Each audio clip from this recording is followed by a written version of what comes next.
Thank you so much for joining me on CGTN. It's my pleasure. Chinese President Xi Jinping's upcoming visit to France, Serbia, and Hungary. This will be the trip for a Chinese leader in 5 years in Europe. What do you see the significance? It's very important. The first big issue is security, with two wars that are of great concern to France, especially the Ukraine one. And the reason is this directly affects France's interests of security and economic interests in Europe. And so that is a very big cause of concern, and I'm sure President Macron, like he did a year ago, will be intent on discussing this with President Xi in order to make sure that principles of international law, respect for territorial integrity, all principles that are dear to China will be respected.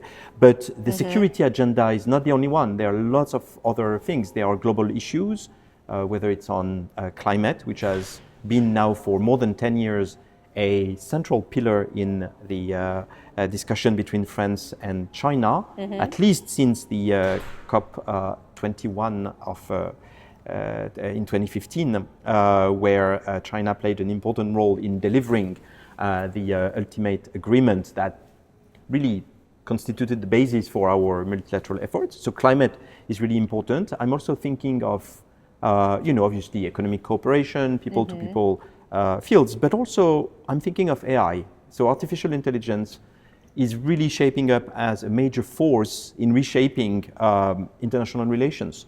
We've seen good progress recently with a resolution, UN General Assembly resolution, affirming the importance of respecting rights, that AI would respect rights, but also that there would be cooperation and we would reduce the gap between rich countries and poor countries on AI specifically. And I'm sure that this will be one important issue of discussion between President Macron and President Xi. So you mentioned about President Macron's visit last year to China, where he has said that Europe should pursue a policy of a strategic autonomy, labeling itself as a third pole. Do you think many of the people here in France share the similar view?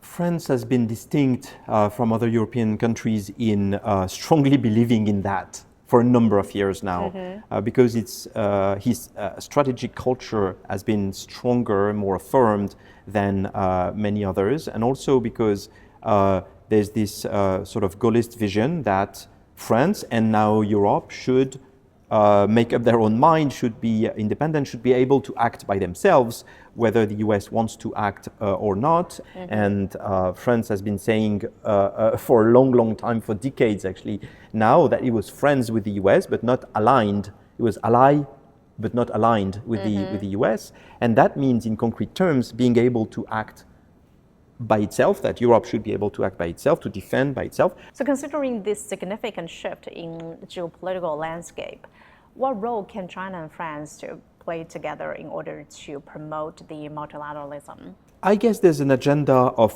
reform, especially of the international financial institutions. And the reason is that we've seen countries from the global south being extremely affected by not only COVID, but also the subsequent rise in interest rates, which have prompted debt levels to shoot up, to go sky high, and also because of the Ukraine war and the attendant consequences in terms of food security, in terms of energy security, et cetera, et cetera.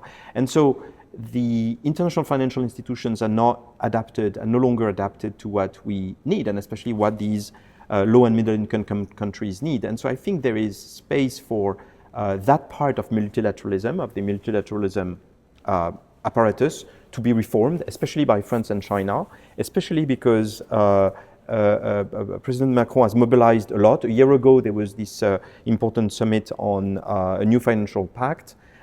China was present with the Prime Minister, and that was a very important moment. And I think they can do more and deliver more so that the institutional system, the financial institutional system, works better. There are other issues, reform of the UN Security Council, or climate. But I think this one is of particular relevance and importance because of the rise and demands and legitimate demands of the global South.